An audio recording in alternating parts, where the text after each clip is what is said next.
देखो अपन मेंडलीय विकार पढ़ रहे थे, ठीक है, दो मेंडलीय विकार हो गए थे, ठीक है। मेंडलीय विकार मतलब वही मेंडल के कारक के कारण उत्पन्न होने वाले विकार या रोग क्या कहलाते हैं, मेंडलीय विकार कहलाते हैं। कैसे हो रहे थे वो? अप्रभावी जीन के कारण किस पर मौजूद था अप्रभावी जीन? लिंग गुणसूत्रों पर मौजूद था। कौन सा लिंग गुणसूत्र? एक्स गुणसूत्र पर, ठीक है। उसके बाद में आज थर्ड नंबर का स्टार्ट करेंगे अपन,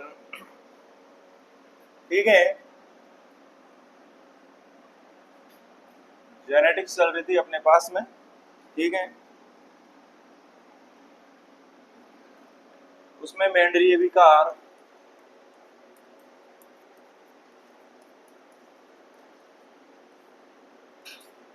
आप थर्ड नंबर का हेडिंग डाल लो, दांत्र कोशिका अरक्तता।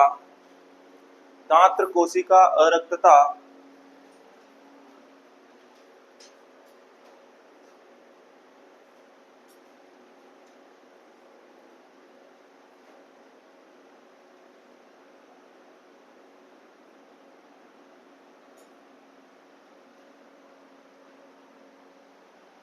दांत्र कोशिका अरक्तता, सिकल सेल एनीमिया इंग्लिश में है ना, sickle cell anaemia.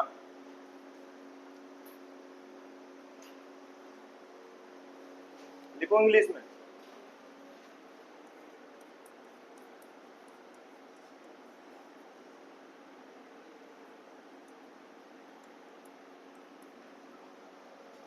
Sickle cell anaemia.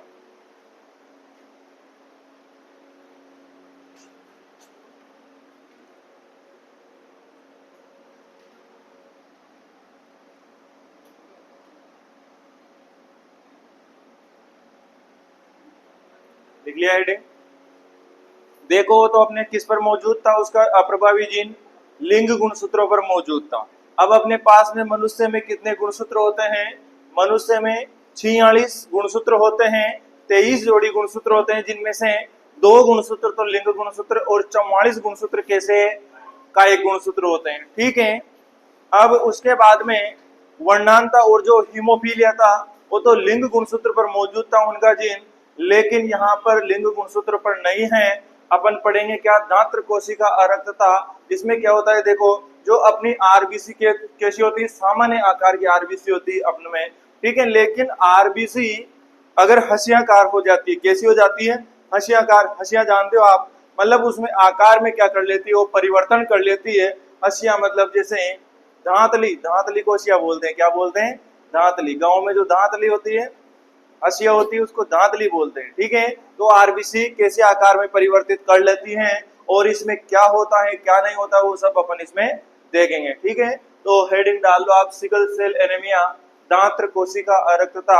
बढ़िया और बढ़िया और बहुत ही मस्त टॉपिक है, ठीक है। क्वेश्चन पूछा जाता है यहाँ से।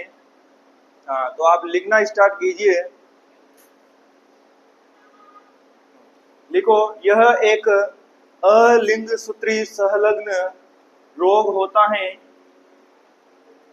यह एक अलिंग सूत्री संलग्न रोग होता है। अलिंग सूत्री संलग्न रोग होता है। लिखो, अलिंग सूत्री संलग्न रोग होता है।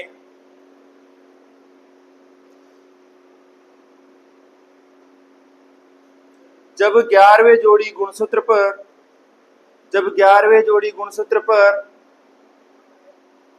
जब 11वें जोड़ी गुणसूत्र पर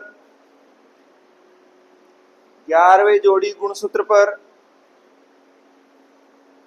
HBA gene HBA gene HBA gene 11वें जोड़ी गुणसूत्र पर एचबीए जीन के स्थान पर एचबीएस जीन के स्थान पर एचबीएस जीन एचबीएस जीन उपस्थित हो जाता है। उपस्थित हो जाता है। उपस्थित हो जाता है। तो फ्रेम शिफ्ट उत्परिवर्तन के कारण तो फ्रेम शिफ्ट उत्परिवर्तन के कारण फ्रेम शिफ्ट उत्परिवर्तन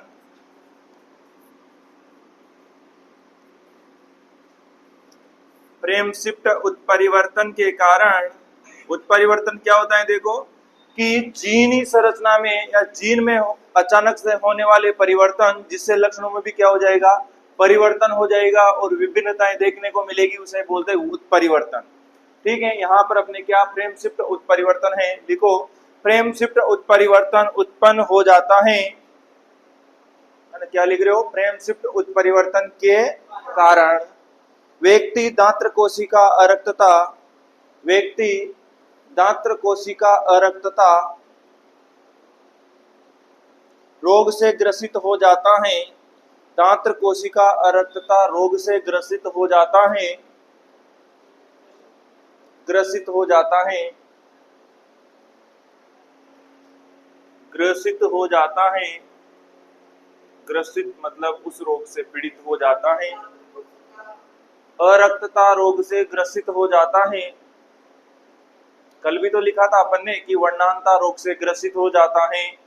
ठीक है, ऐसे लाइन चेंज करके लिखो फ्रेम शिफ्ट उत्परिवर्तन, लाइन चेंज करके लिखो फ्रेम शिफ्ट उत्परिवर्तन के कारण इसमें, फ्रेम शिफ्ट उत्परिवर्तन के कारण इसमें, फ्रेम शिफ्ट उत्परिवर्तन के कारण इसमें हीमोग्लोबिन की 2 अल्फा श्रृंखलाएं, हीमोग्लोबिन हीमोग्लोबिन की 2 अल्फा श्रृंखलाएं, हीमोग्लोबिन की 2 अल्फा श्रृंखलाएं तो सामान्य होती हैं, हीमोग्लोबिन की 2 अल्फा श्रृंखलाएं तो सामान्य होती हैं, तो सामान्य होती हैं, परंतु 2 अल्फा श्रृंखलाएं तो सामान्य होती हैं, परंतु 2 बीटा श्रृंखलाएं, परंतु 2 बीटा श्रृंखलाएं, 2 बीटा श्रृंखलाएं, 2 बीटा श्रृंखलाएं असामान्य हो जाती हैं, असामान्य हो जाती हैं या होती है ना, असामान्य हो जाती हैं, क्योंकि इस श्रृंखला में, क्योंकि इस श्रृंखला में, क्योंकि इस श्रृंखला में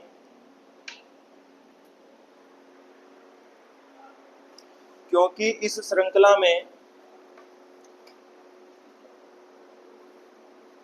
छठे स्थान पर, छठे स्थान पर, हाँ हिंदी में लिख लो छठे स्थान पर, छठे स्थान पर लिख लिया, छठे स्थान पर ग्लूटेमिक अमीनो अम्ल के स्थान पर, ग्लूटेमिक अमीनो अम्ल के स्थान पर, ग्लूटेमिक अमीनो अम्ल के स्थान पर,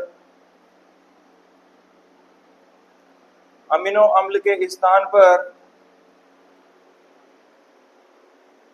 वेलिन अमीनो अम्ल आ जाता है, छठे स्थान पर ग्लूटेमिक अमीनो अम्ल के स्थान पर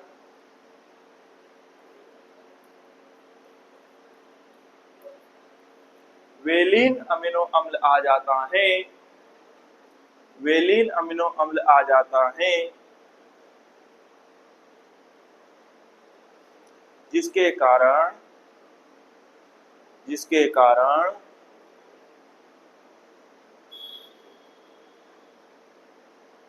जिसके कारण हीमोग्लोबिन, जिसके कारण हीमोग्लोबिन, जिसके कारण हीमोग्लोबिन ऑक्सीजन परिवहन की दृष्टि से, ऑक्सीजन परिवहन की दृष्टि से, ऑक्सीजन परिवहन की दृष्टि से, परिवहन की दृष्टि से अयोग्य हो जाता है, ऑक्सीजन परिवहन की दृष्टि से अयोग्य हो जाता है,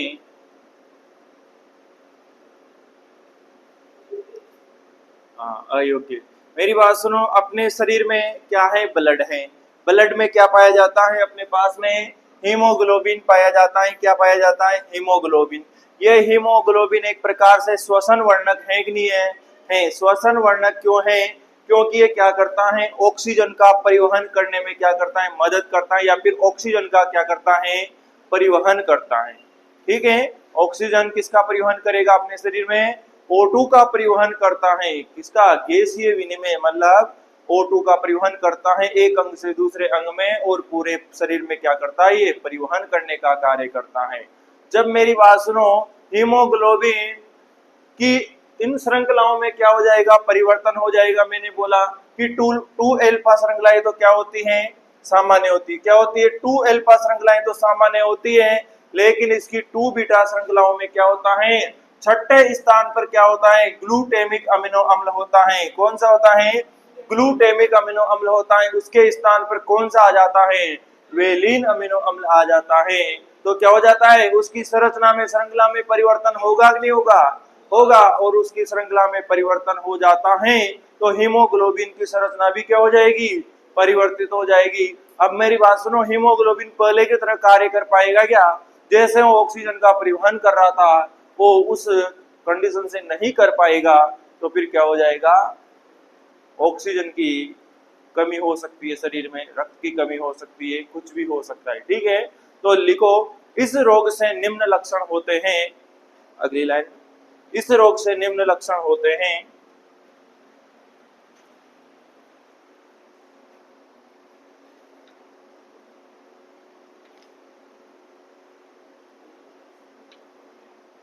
इस रोग से निम्न लक्षण होते हैं, या इस रोग में निम्न लक्षण होते हैं ना, कोई बात है, लक्षण है कुल मिला के इनके। हाँ, तो आप लिखिए, इसमें लिखिए पहला पॉइंट, आरबीसी हस्याकार की हो जाती है। आरबीसी हस्याकार की हो जाती है। आरबीसी हस्याकार की हो जाती है। पहला पॉइंट लिखना है, आरबीसी हस्याकार की हो जाती है।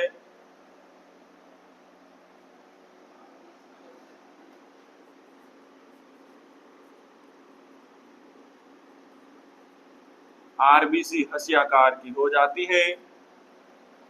ठीक है, हस्याकार की हो जाती है। लिख लिया। तथा इसमें उपस्थित हीमोग्लोबिन, तथा इसमें उपस्थित हीमोग्लोबिन,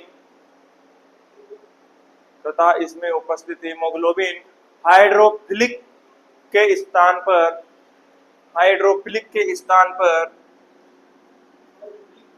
हाइड्रोफिलिक के स्थान पर हाइड्रोफोबिक,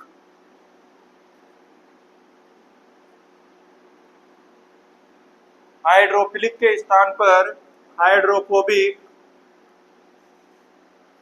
हाइड्रोफिलिक के स्थान पर हाइड्रोफोबिक हो जाता है। ठीक है। अब देखो, आरबीसी ऐसे आकार हो गई। आरबीसी के आकार में क्या हुआ? परिवर्तन हुआ। होगा कि नहीं होगा? आरबीसी के आकार में परिवर्तन होगा भाई, सीधी सी बात है। और हाइड्रोफिलिक क्या होता है? देखो, हाइड्रोफिलिक मतलब जल स्नेही। क्या होता है? जल स्नेही। और ये क्या होता है? हाइड्रोफोबिक, जल विरोधी। ठीक है। तो अपने शरीर में द्रव की मात्रा पाई जाती है कि नहीं पाई जाती? पाई जाती है। ब्लड एक प्रकार से द्रव फॉर्म में पाया जाता है। तो ये हाइड्रोफिलिक के स्थान पर क्या हो जाता है? हाइड्रोफोबिक हो जाता है। और हाइड्रोफोबिक हो जाएगा तो फिर ऑक्सीजन का परिवहन अच्छी तरीके से नहीं हो पाएगा। ठीक है। तो शरीर में रक्त की कमी भी हो सकती है। ठीक है। तो लिखो आप अगला पॉइंट, इस रोग में आरबीसी, इस रोग में आरबीसी की सामान्य झिल्ली में, इस रोग में आरबीसी की सामान्य झिल्ली में लचीलापन कम हो जाता है। लचीलापन कम हो जाता है।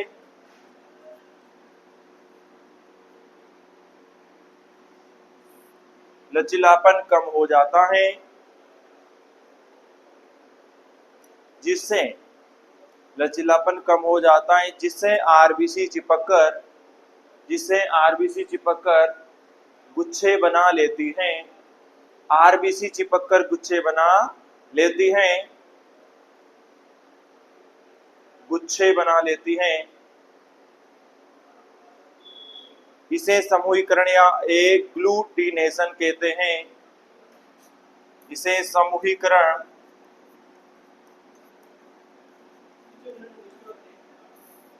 इंग्लिश में है एग्लूटिनेशन।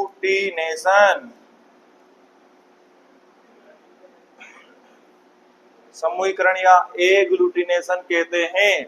आपसे टर्म पूछ ली जाए कि एग्लूटिनेशन या समूहीकरण क्या होता है, तो क्या होता है, अपने पास में दांत्र कोशिका अरक्तता रोग में आरबीसी का लचीलापन कम हो जाता है, जिससे वो क्या बना लेती है, गुच्छे बना लेती है। और इन गुच्छों का बनाना या समूह में जमना ही क्या कहलाता है, समूहीकरण या एग्लूटिनेशन। समूहीकरण मतलब समूह में होना। अब आरबीसी, मेरी बात सुनो, हाइड्रोफोबिक हो गई तो क्या उनमें लचीलापन रहेगा, क्या नहीं रहे, लचीलापन नहीं रहे तो क्या होगी, गुच्छे बना बना के चिपक जाएगी एक दूसरे से, और चिपक के क्या समूह या गुच्छे बन जाएंगे, उसे बोला जाता है समूहीकरण या एग्लूटिनेशन। अगला पॉइंट लिखिए, इस रोग में ऑक्सीजन की कमी हो जाती है। इस रोग में ऑक्सीजन की कमी हो जाती है, ऑक्सीजन की कमी हो जाती है, ऑक्सीजन की कमी हो जाती है, जिससे सिर दर्द, जिससे सिर दर्द, पीलिया, सिर दर्द, कोमा पीलिया, कोमा पेशीय दर्द, सिर दर्द, हाँ पीलिया, कोमा, हाँ पीलिया, नहीं हुआ क्या तेरे कभी पीलिया, है, और पेशीय दर्द, पेशीय दर्द हो गया, हो गया होगा यार, पीलिया तो सामान्य बीमारी हो जाती है। हाँ पेशीय दर्द आदि लक्षण उत्पन्न हो जाते हैं,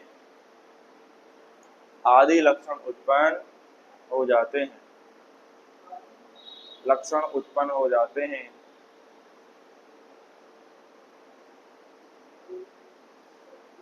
अगला पॉइंट लिखो, इस रोग में रक्त की अधिक कमी हो जाने के कारण, इस रोग में रक्त की अधिक कमी हो जाने के कारण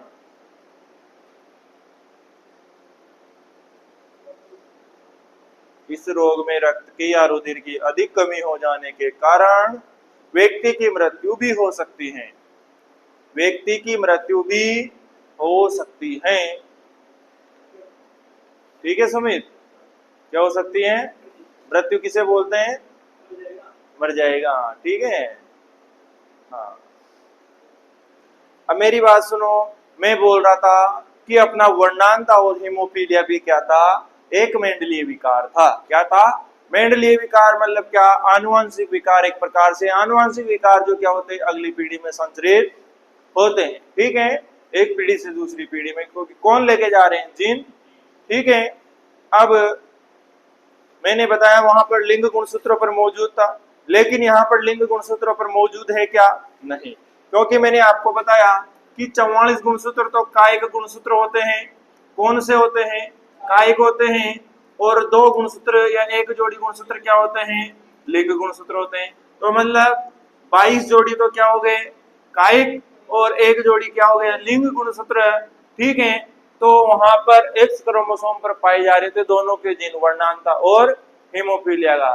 लेकिन यहाँ पर मैंने लिखा दिया था स्पष्ट लाइन कि 11वें जोड़ी गुणसूत्र में क्या हो जाता है, ऐसा होता है। ठीक है, 11वें जोड़ी गुणसूत्र में अप्रभावी जीन के कारण। ठीक है, तो 11वां जोड़ी गुणसूत्र मतलब 22 जोड़ी से पहले पहले, तो 22 जोड़ी से पहले पहले के सारे कौन से हैं, कायिक गुणसूत्र हैं।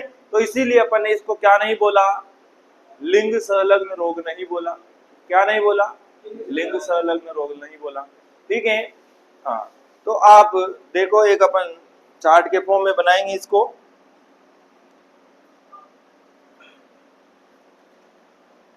हाइड्रोफोबिक क्या होता है,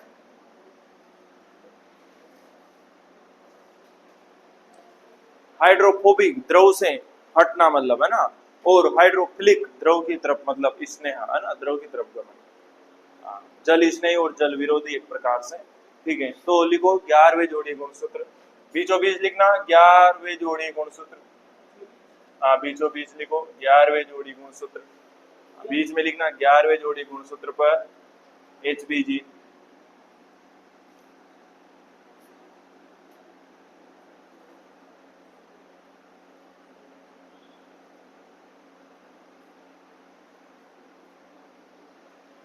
बीचों बीच का मतलब है जहां आपकी लाइन खत्म हुई वहां से बीचों बीच, यूं नहीं कि फिर पूरा पेज खाली है तो ऊपर भी छोड़ दिया नीचे भी छोड़ दिया यहाँ लिख रहे हो, है ना, ऐसा नहीं करना। हाँ ऐसे हैं, ठीक है। हाँ, आता है तेरे को तो लिखो। दो प्रकार के जीन, सामान्य और अप्रभावी जीन।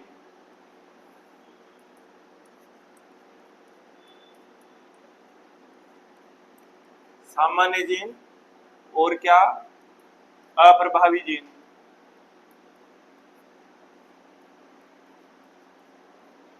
ठीक है, और ये किस जीन के कारण हो रहा है, अप्रभावी जीन के कारण ही हो रहा है।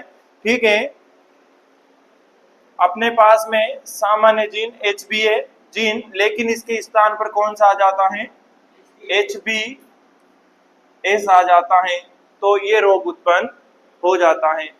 ठीक है, लिखते चलो आप। एक प्रकार से क्या होता है हीमोग्लोबिन, वर्णक, क्या है, वर्णक प्रोटीन।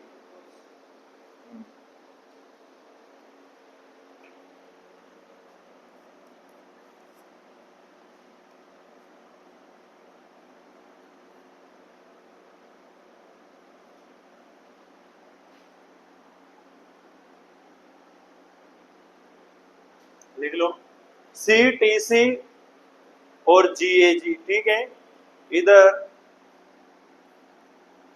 CAC और GTG।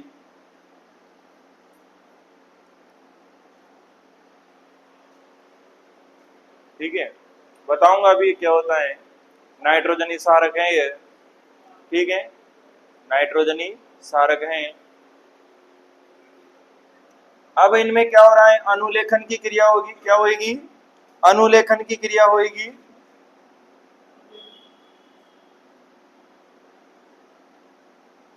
अनुलेखन, ट्रांसक्रिप्शन।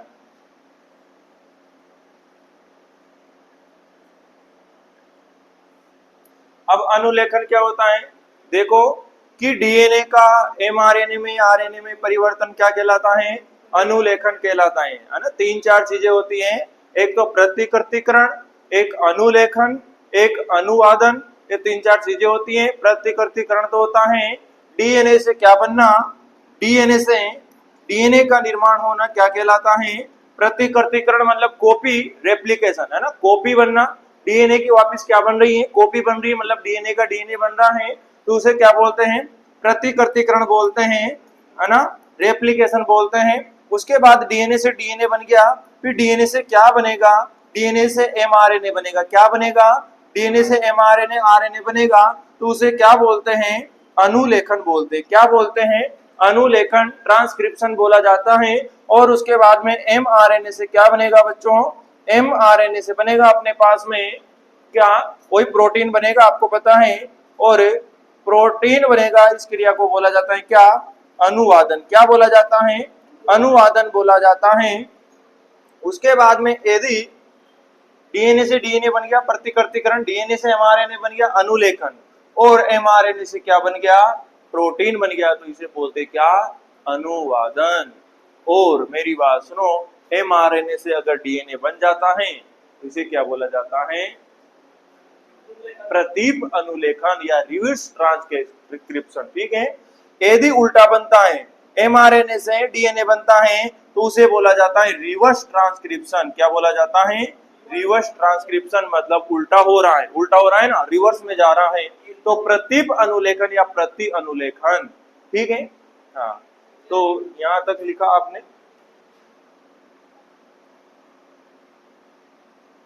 यहां पर अपने पास में क्या होगा, अनुलेखन होगा, डीएनए से आरएनए का निर्माण होगा। तो डीएनए से आरएनए का निर्माण होगा। तो देखो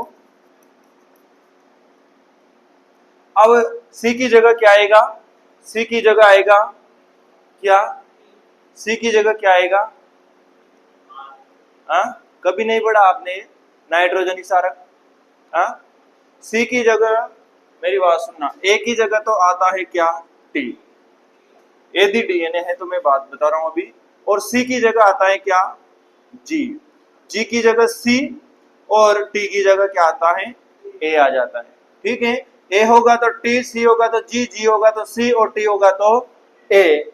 ठीक है, और उसके बाद में पर एक बात ध्यान रखना, यदि अपन डीएनए से आरएनए में चेंज करा रहे हैं तो वहां पर ए की जगह क्या नहीं आएगा, टी नहीं आएगा, ए की जगह टी नहीं आएगा, क्या आएगा वहां पर यूरेसिल आएगा, क्या आएगा, यूरेसिल आएगा। ये नाइट्रोजन ही सारा के बच्चे, 5 तो किस में पाए जाते हैं, डीएनए में, और 5 किस में पाए जाते हैं, आरएनए में। एडेनिन, गुआनिन, साइटोसिन और थायमिन तो किस में पाए जाते हैं, डीएनए में, किस में पाए जाते हैं, डीएनए में, और आरएनए में पाए जाते हैं अपने पास में एडेनिन, गुआनिन, साइटोसिन और यूरेसिल पाया जाता है। एक ही अंतर है कि डीएनए में तो थायमिन पाया जाता है और आरएनए में क्या पाया जाता है, यूरेसिल पाया जाता है। मैं नाम भी लिखाऊंगा अभी इनके, ठीक है। तो देखो एमआरएनए बना रहे हैं तो सी की जगह तो क्या आ जाएगा, जी, लेकिन अपन इनको सेपरेट देखते हैं तो देखो इनमें बॉन्ड अलग आते हैं ना, सी और जी के मध्य ट्रिपल बॉन्ड आता है, ऐसे वो मैं फिर सेपरेट पढ़ाऊंगा जब बता दूंगा, ठीक है। हाँ, तो सी की जगह क्या आ गया, जी, और टी की जगह क्या आएगा बच्चों, ए, पर मैंने क्या लिख रखा है, आरएनए लिख रखा है, तो टी नहीं आकर क्या आएगा, यू आएगा। डीएनए से डीएनए बनाते तो फिर आ जाता, ठीक है, लेकिन यहाँ पर क्या आएगा, यू आएगा बच्चों, और जी, सी की जगह जी आ ही जाएगा। अब इधर करो परिवर्तित, जी की जगह सी, ए की जगह टी नहीं आकर यू आएगा, और जी की जगह सी आ जाएगा। इधर भी वही करना है अपन को, एमआरएनए बनाना है, क्योंकि डीएनए से एमआरएनए बनने की क्रिया क्या कहलाती है, अनुलेखन कहलाती है। तो सी की जगह जी, ए की जगह यू, और सी की जगह जी, और जी की जगह सी, टी की जगह, टी की जगह, टी की जगह ए आएगा ना, ए तो आ सकता है, तो ए, ये तो डीएनए था भाई, डीएनए में तो आता है टी, और ये आरएनए है, तो यहाँ पर तो टी का तो उल्टा ए बनेगा ना, ए का उल्टा बनता है टी, तो ये, और उसके बाद ये सी, तो ये क्या हो गया अपने पास में, अपन ने अनुलेखन करा दिया, क्या कराया, अनुलेखन करा दिया, ठीक है, जीयूजी और सीएसी, ठीक है। हाँ, उसके बाद में अगली प्रोसेस आती है अपने पास में, हीमोग्लोबिन की श्रृंखलाओं में देखो क्या परिवर्तन होता है। तो अपने पास में यदि सामान्य जीन मौजूद है, क्या है, सामान्य जीन मौजूद है, तो अपनी अल्फा और बीटा श्रृंखलाएं क्या रहती हैं, सामान्य रहती है, क्या रहती है, सामान्य रहती है, ठीक है। अल्फा मतलब 2 अल्फा और 2 बीटा श्रृंखलाएं क्या रहती है, सामान्य रहती है, तो लिख दो 2 अल्फा व 2 बीटा श्रृंखलाएं क्या, सामान्य,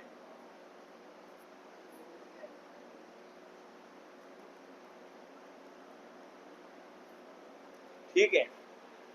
2 अल्फा व 2 बीटा श्रृंखलाएं सामान्य रहती हैं, और यदि अप्रभावी जीन उपस्थित हो जाता है किस पर, हीमोग्लोबिन पर, तो फिर यहाँ पर अपनी 2 अल्फा श्रृंखलाएं तो सामान्य रहती हैं, पर 2 बीटा श्रृंखलाओं में क्या हो जाता है, परिवर्तन हो जाता है। मैंने लिखा है पहले लाइन में, है ना, ठीक है, कि इसकी 2 अल्फा श्रृंखलाएं सामान्य रहती है, पर 2 बीटा श्रृंखलाओं में परिवर्तन हो जाने के कारण हीमोग्लोबिन में क्या हो जाता है, परिवर्तन हो जाता है, इसीलिए दांत्र कोशिका अरक्तता रोग उत्पन्न हो जाता है, ठीक है। तो यहां पर लिख लो 2 अल्फा श्रृंखलाएं तो सामान्य, 2 अल्फा श्रृंखलाएं सामान्य, लेकिन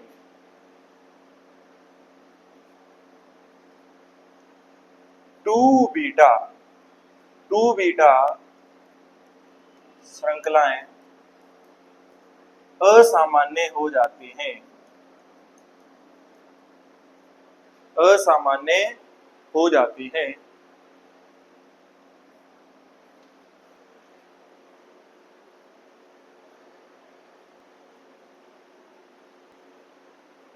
लिख लिया।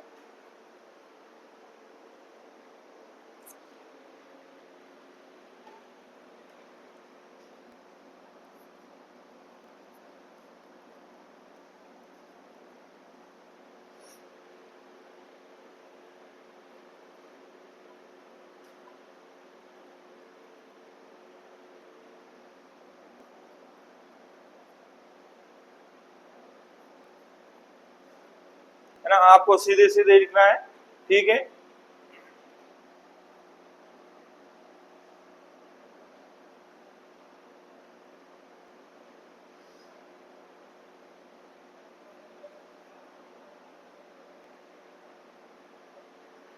ग्लूटामिन की बाद में क्या आएगा, वेलिन, ठीक है।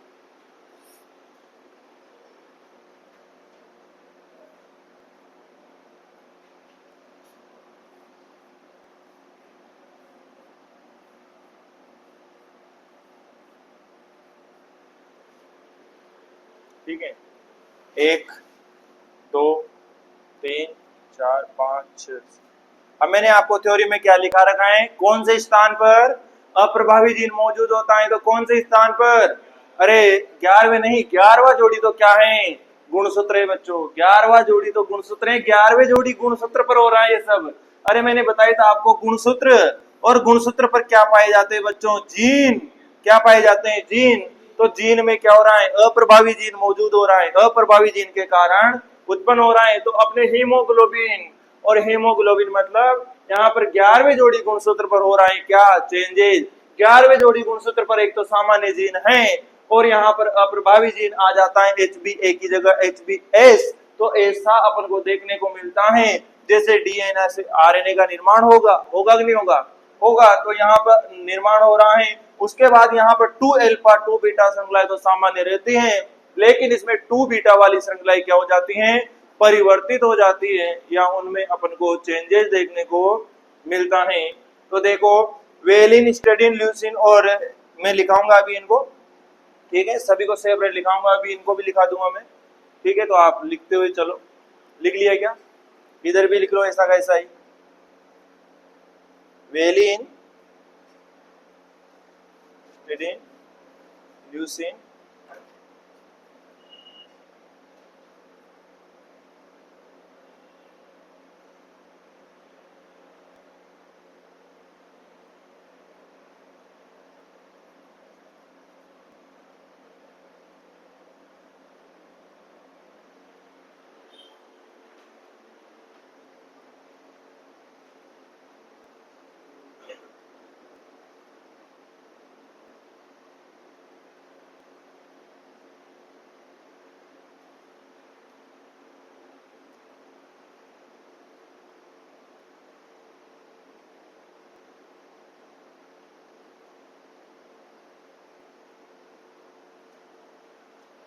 वेलिन, स्टेडिन, ल्यूसिन,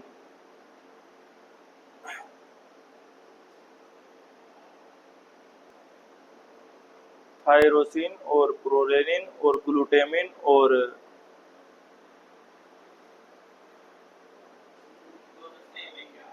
हाँ हाँ हाँ,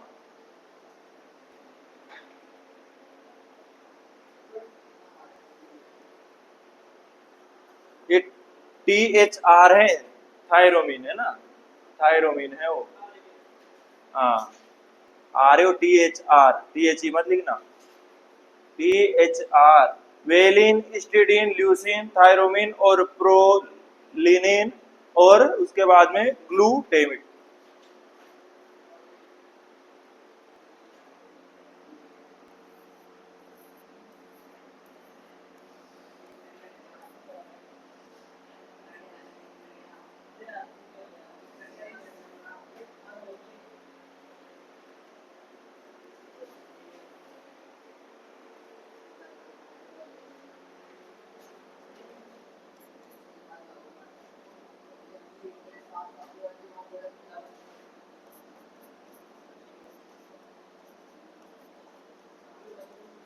HBA पेप्टाइड बन गया, इधर HBS पेप्टाइड बनता है।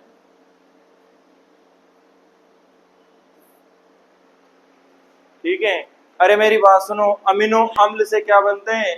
अमीनो अम्ल से पेप्टाइड, पेप्टाइड से क्या? प्रोटीन। ठीक है, और अपने पास में क्या हो रहा था? फ्रेम शिफ्ट उत्परिवर्तन हो रहा था। फ्रेम शिफ्ट उत्परिवर्तन क्या होता है? नाइट्रोजन सारकों के अनुक्रम में चेंजेज होना या परिवर्तन होना। अब नाइट्रोजनी सारक देखो ना, यही तो होते हैं नाइट्रोजनी सारक। ये तो इन नाइट्रोजनी सारकों में क्या हो जाता है? परिवर्तन। अब परिवर्तन होते ही उस पूरे प्रोटीन की क्या बदल जाएगी? श्रृंखला। क्या बदल जाएगी? श्रृंखला। तो चेंजेस देखने को मिलेगा, जो सामान्य थी वो क्या हो जाती है? असामान्य हो जाती है। ठीक है, तो आरबीसीएस आकार हो जाएगी इसमें, और वो हाइड्रोफोबिक हो जाएगी, तो फिर वो क्या हो जाएगी? गुच्छे बना लेगी, चिपक जाएगी। तो फिर मेरी बात सुनो, आरबीसी जब गुच्छे बना लेगी तो परिवहन कर पाएगी क्या? नहीं, और परिवहन नहीं करेगी तो ऑक्सीजन की क्या हो जाएगी? कमी, और रक्त की भी कमी हो जाएगी, और व्यक्ति कभी कभी मृत्यु हो सकती है व्यक्ति की। ठीक है,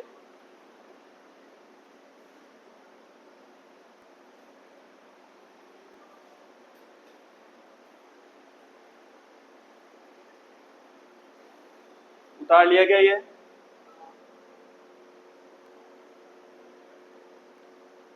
अब एक बार और देख लेना आप कि 11वें जोड़ी गुणसूत्र पर अप्रभावी जीन के कारण क्या होता है? ये उत्पन्न होता है। अब अपने पास में सामान्य जीन तो होता है, कौन सा? HBA जीन, लेकिन इसके स्थान पर अप्रभावी जीन आ जाता है, कौन सा? HBS। तो क्या हो जाता है उसमें? परिवर्तन। ठीक है, अब 11वीं जोड़ी गुणसूत्र की ही बात कर रहे हैं अपन। आपके क्वेश्चन आ जाए कि सिकल सेल एनीमिया, गात्र कोशिका अरक्तता कौन से गुणसूत्र में परिवर्तन के कारण या कौन से गुणसूत्र की वजह से उत्पन्न होता है? तो 11वें जोड़ी गुणसूत्र। ठीक है, अब उसके बाद में बात आती है कि सामान्य जीन रहता है तो डीएनए से एमआरएनए बनता है। ऐसे बनेगा कि cytosine, thymine, cytosine, guanine, adenine और ग्वानिन। जब इनमें क्या होता है? ट्रांसक्रिप्शन होता है, तो ये डीएनए से एमआरएनए बनेगा, तो सी की जगह जी आ जाएगा, टी की जगह यू आ जाएगा, और सी की जगह जी आ जाएगा। ऐसे परिवर्तन हो जाता है। एमआरएनए बन गया, डीएनए से एमआरएनए बन गया। ठीक है, और उसके बाद में ये भी ऐसे परिवर्तन हो जाता है, इसमें भी ट्रांसक्रिप्शन हो रहा है। उसके बाद में यदि ऐसे परिवर्तन होता है तो सामान्य जीन वाली में तो 2 अल्फा और 2 बीटा श्रृंखलाएं सामान्य रहती हैं, लेकिन HBS जीन के कारण इनमें क्या होता है? छठे स्थान पर मैंने बोला था कि छठे स्थान पर क्या देखने को मिलता है? परिवर्तन। मतलब इसमें तो सामान्य जीन वाली में तो ग्लूटामिन ही रहेगा छठे स्थान पर, लेकिन असामान्य जीन या अप्रभावी जीन के कारण यहाँ पर ग्लूटामिन की जगह क्या आ जाता है? वेलिन आ जाता है। मैंने ये तो लिखाया कि छठे स्थान पर ग्लूटामिन की जगह क्या आ जाता है? वेलिन मौजूद हो जाता है। तो यहाँ पर फ्रेम शिफ्ट उत्परिवर्तन रोग उत्पन्न हो जाता है। देखो आप, मैंने लिखाया है कि छठे स्थान पर। अभी आपने बोला था कि सर यहाँ 2 बार वेलिन ये आ गया, ये है ना, तो वहां पर मैंने लिखाया कि ग्लूटामिन की जगह क्या आएगा? वेलिन आ जाएगा, तो फ्रेम शिफ्ट उत्परिवर्तन हो जाएगा। ठीक है, तो इसको बोलते हैं HBA पेप्टाइड और HBS पेप्टाइड। VAL ये वाला है वेलिन, ये वाला है वेलिन, ये वेलिन, ये वेलिन आ जाता है। ठीक है,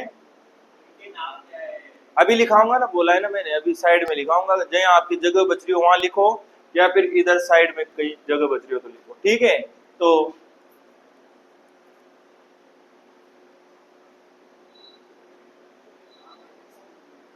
लिखो वेलिन, है ना। उसके बाद में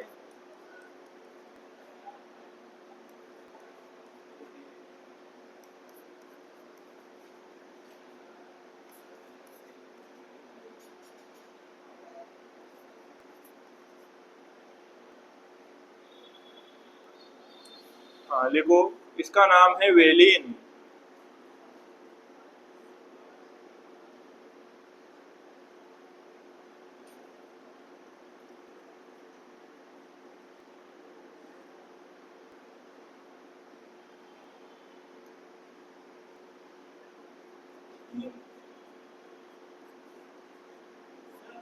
हाँ हाँ, valine, स्टीडीन।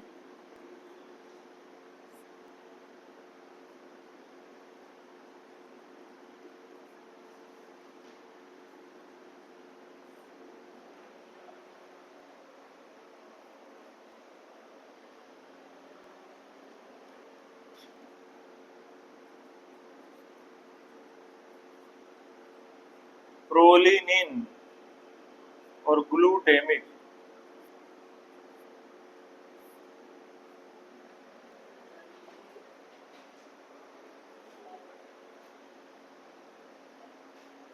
Valine, histidine, leucine, threonine, proline, glutamine. ठीक है।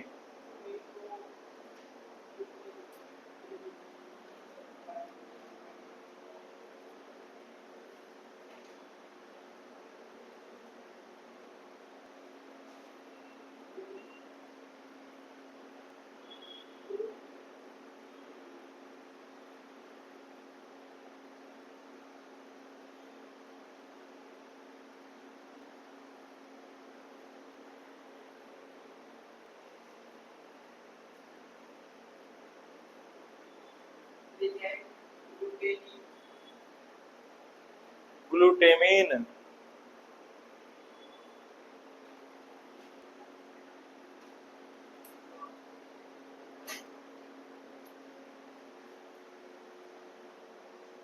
ठीक है, इनके भी नाम लिख लो आप फटाफट, जहां लिखना हो, जहां ए जी सी टी और यू। ठीक है।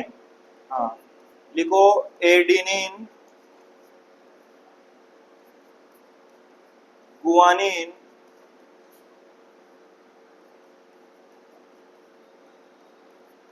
साइटोसिन, साइटोसिन, साइटोसिन ही लिखना है, ये मिल गया है ना, मिल जाता है, नीचे लिखता हूं तुम्हें।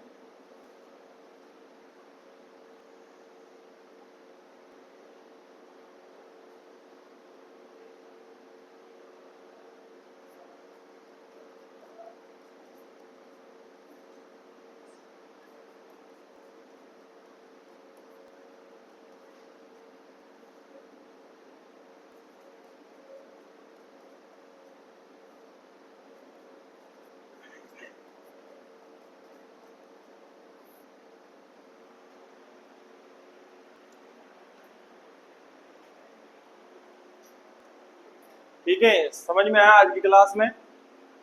भाई अपन ने क्या पढ़ा? सिकल सेल एनीमिया पढ़ा। सिकल सेल एनीमिया मतलब कोई आरबीसी सामान्य आकार की नहीं होकर कैसी हो जाती है? हस्याकार हो जाती है। इसमें क्या हो जाता है? समूहीकरण या एग्लूटिनेशन हो जाता है, जिससे गुच्छे बन जाते हैं, जिससे क्या नहीं होता? ऑक्सीजन का परिवहन नहीं हो पाता, क्योंकि इसमें अपने पास में हीमोग्लोबिन क्या हो जाता है? बाधित हो जाता है, उसकी जो संरचना होनी चाहिए थी वैसे नहीं होता, क्योंकि उसमें सामान्य जीन की जगह क्या आ जाता है? अप्रभावी जीन, एसबीएस जीन मौजूद हो जाता है। और उसमें छठे स्थान पर, टू बीटा श्रृंखलाओं के छठे स्थान पर क्या आ जाता है? वहां पर वेलिन आ जाता है। किसकी जगह पर? ग्लूटामिन अमीनो अम्ल के स्थान पर क्या आ जाता है? वेलिन आ जाता है। और वेलिन मौजूद हो जाएगा तो उसकी श्रृंखला में भी क्या हो जाएगा? परिवर्तन। तो 2 अल्फा श्रृंखलाएं तो सामान्य रहती है, लेकिन 2 बीटा श्रृंखलाएं क्या हो जाती हैं? परिवर्तित। मैंने लिखा है फ्रेम शिफ्ट उत्परिवर्तन के कारण उत्पन्न होता है। आपसे क्वेश्चन पूछा जाएगा कि दात्र कोशिका अरक्ता किस कारण उत्पन्न होता है? फ्रेम शिफ्ट उत्परिवर्तन के कारण। उत्परिवर्तन मतलब जीन में परिवर्तन, और फ्रेम शिफ्ट उत्परिवर्तन उसका भी प्रकार है। तो इसमें आता है कि उसके नाइट्रोजनी सारकों में क्या हो जाता है? परिवर्तन हो जाता है। नाइट्रोजनी सारक adenine, guanine, thymine, cytosine, uracil, उसके नाइट्रोजनी सारकों में क्या हो जाता है? परिवर्तन, या उसके अनुक्रम में या उसके सीक्वेंस में क्या हो जाता है? परिवर्तन। तो उसे ही बोला जाता है कि फ्रेम शिफ्ट उत्परिवर्तन। इसमें सीक्वेंस में चेंजेज हो रहा है, नहीं हो रहा? हो रहा है। इसीलिए किसकी वजह से हो रहा है? फ्रेम शिफ्ट उत्परिवर्तन के कारण उत्पन्न होता है। और इंग्लिश में भी ध्यान रखना, आप कहीं ना कहीं आपको इंग्लिश में ही देखने को मिलता है, सिकल सेल एनीमिया। ठीक है, सिकल सेल एनीमिया। और ये 2-3 कैरेक्टर याद रखना। आरबीसी हस्याकार, O2 का परिवहन बाधित हो जाता है, और रक्त की कमी होने से व्यक्ति की मृत्यु हो सकती है। और एक 11वें जोड़ी गुणसूत्र याद रखना, अप्रभावी जीन एसबीएस जीन के कारण होता है। ठीक है, और ग्लूटामिन की जगह अमीनो अम्ल आ जाता है। ये 4-5 चीजें इसमें इंपॉर्टेंट होती है। ठीक है, बाकी कल देखेंगे। ठीक है, डेली के डेली पढ़ा करो। ठीक है, कल आते ही पूछूंगा मैं इसमें से। ठीक है, ये हाँ मंडे को पूछ लेंगे। ठीक है बालक, इतना तो पता रहता है आपको कि कल छुट्टी है। छुट्टियां तो माइंड में घूमती रहती है ना। ठीक है बच्चों, कल पढ़ेंगे, परसों पढ़ेंगे। Thank you.